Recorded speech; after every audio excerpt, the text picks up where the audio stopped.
Olá, eu sou o professor Pierre e esse é o segundo vídeo que estamos tratando do assunto fontes de inovação. No primeiro vídeo a gente viu algumas fontes ou estímulos para inovação e neste vídeo a gente vai entender como a gente pode utilizar essas fontes ou estímulos. Vamos iniciar então tratando da estrutura para examinar as fontes de inovação.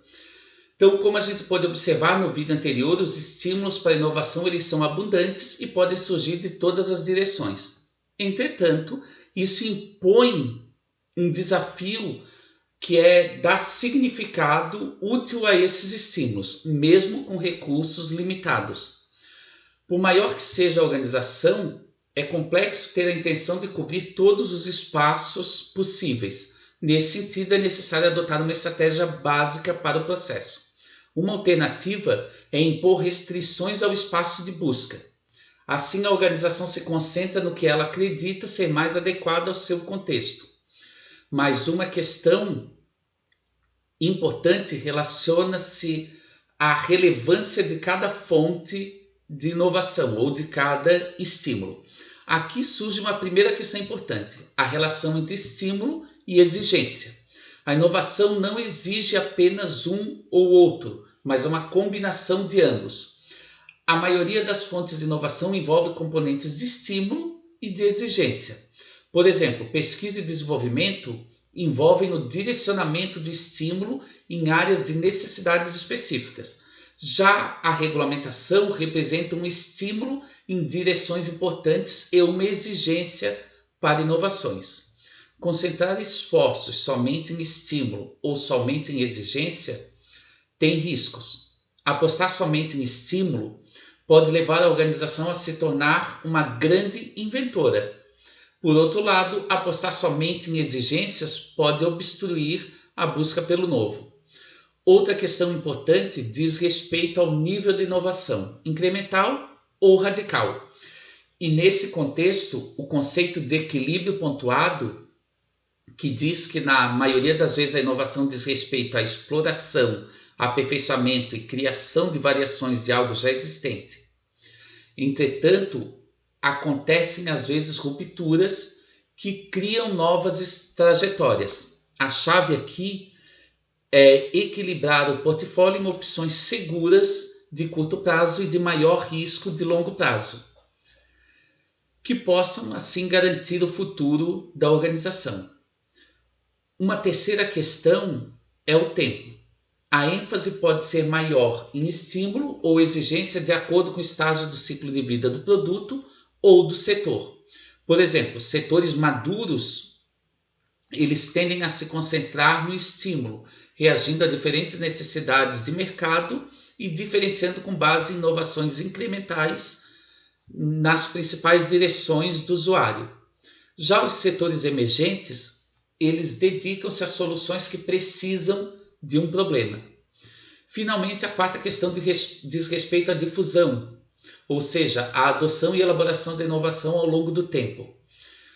A adoção de uma inovação ocorre de forma gradual, seguindo um percurso em forma de S. Nos primeiros estágios, os usuários inovadores tolerantes com fracasso são seguidos pelos adotantes. Assim, abre-se espaço para a maioria seguir esse percurso, até que, por fim, o remanescente de uma população adotante em potencial, os retardatários, adotam um produto ou até permanecem resistentes.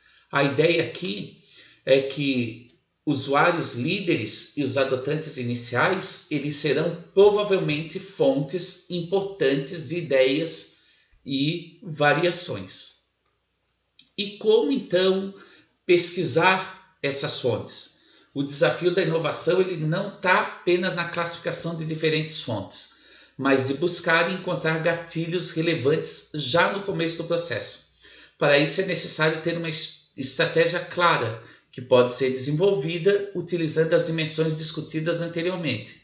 Por exemplo, garantindo o equilíbrio entre estímulo e exigência, inovações incrementais e radicais.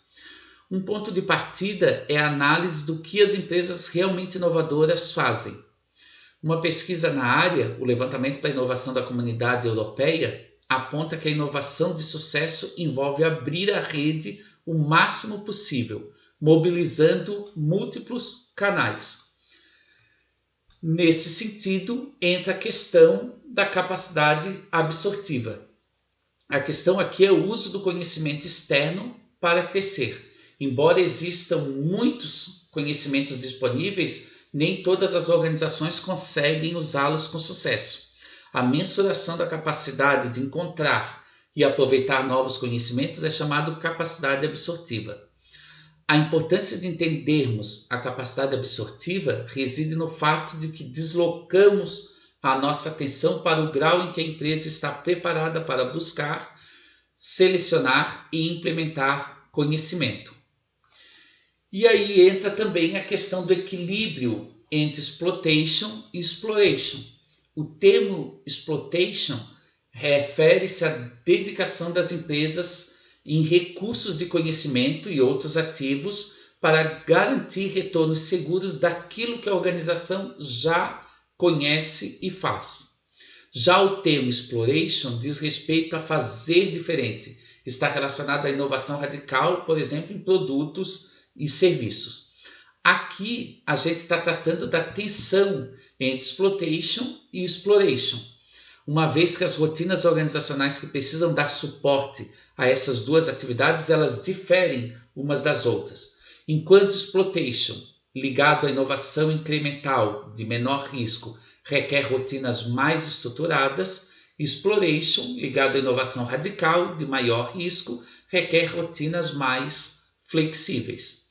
Embora não exista uma receita de sucesso, as organizações conseguem certo equilíbrio com o uso de uma combinação de abordagens em um portfólio.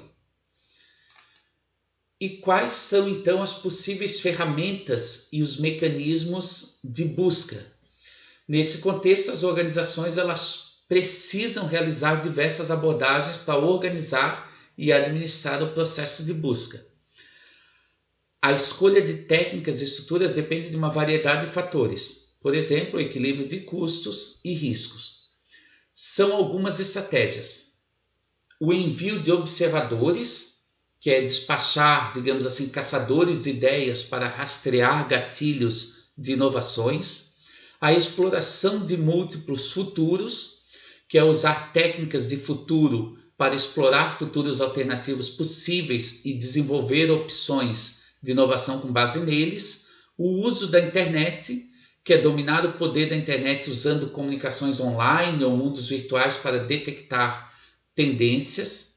O trabalho com usuários ativos, que é formar equipes com usuários de produtos e serviços para descobrir como mudam e desenvolvem ofertas existentes. A adoção do deep dive, ou seja, estudar o que as pessoas fazem e não o que elas dizem que fazem. Investigação e aprendizado, usar protótipos como mecanismos de explorar fenômenos emergentes e atuar como objeto limítrofe para atrair os principais stakeholders para o processo de inovação. Mobilização de usuários principais, ou seja, atrair os principais atores para o processo de desenvolvimento de produtos e serviços. Implementação do Corporate Venturing, criar e utilizar unidades de gestão de risco. Promoção do empreendedorismo e intraempreendedorismo, estimular e alimentar o talento empresarial na organização.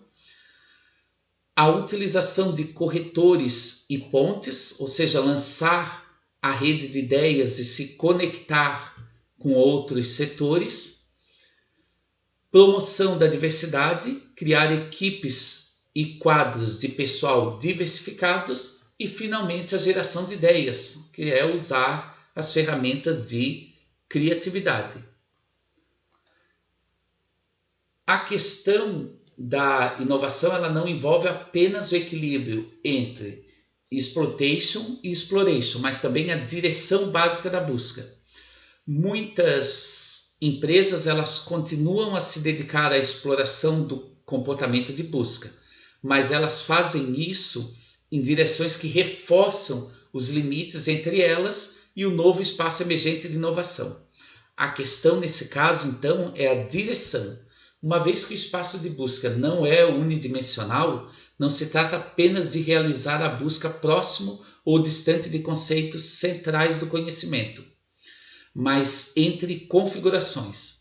A inovação raramente envolve lidar com uma única tecnologia ou um único mercado, mas ela envolve lidar com um conjunto de conhecimentos reunidos obedecendo a uma configuração.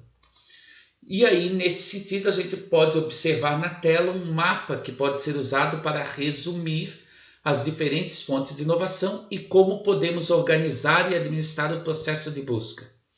Na vertical, a gente tem a dimensão incremental e radical da inovação.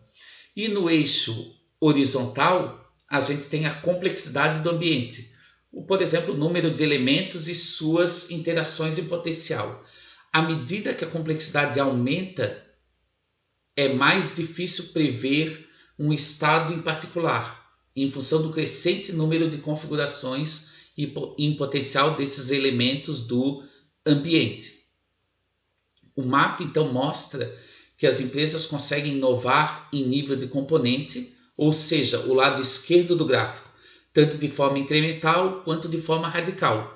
Mas essas mudanças, elas ocorrem em uma configuração principal, pressuposta de elementos tecnológicos e de mercado, ou seja, a arquitetura dominante. Quando se desloca para a direita no gráfico, surge então o problema de arquiteturas novas que emergem com novos enquadramentos de elementos mais complexos.